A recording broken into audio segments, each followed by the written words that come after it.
Hi, this is Marie and you're watching my YouTube channel Marilet's World.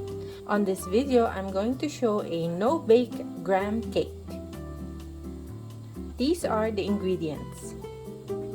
We're gonna need graham crackers, fruit cocktails, condensed milk, and 2 cans of Nestlé Cream.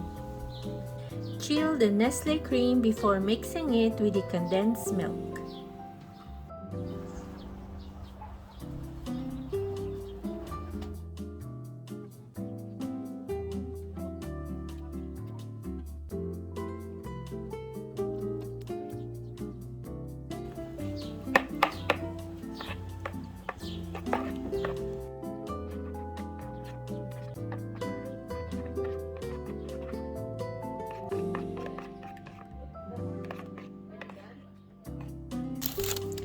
On a square tray, put 1 layer of graham crackers at the bottom.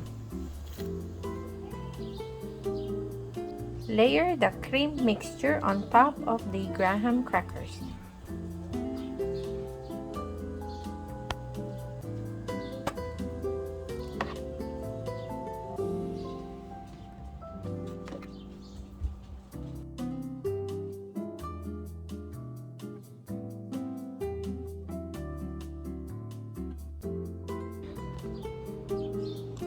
Add the fruit cocktail on top as third layer.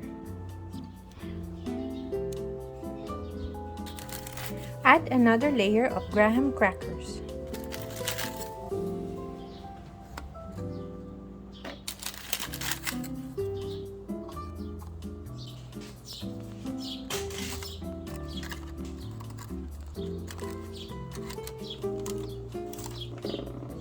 Pour another layer of the cream mixture on top.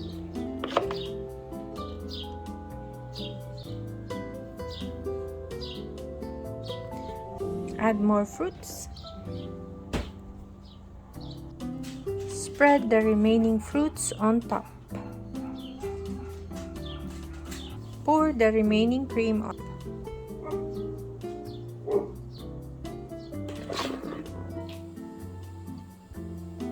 Chill the cake in the freezer for a few hours. Thank you for watching. I hope you enjoyed it and click the thumbs up button. Please remember to subscribe to my channel Marilet's World and check out my playlist for uploads on couponing, DIY, restoration, and food related videos. I'll see you on the next one. Have a great day.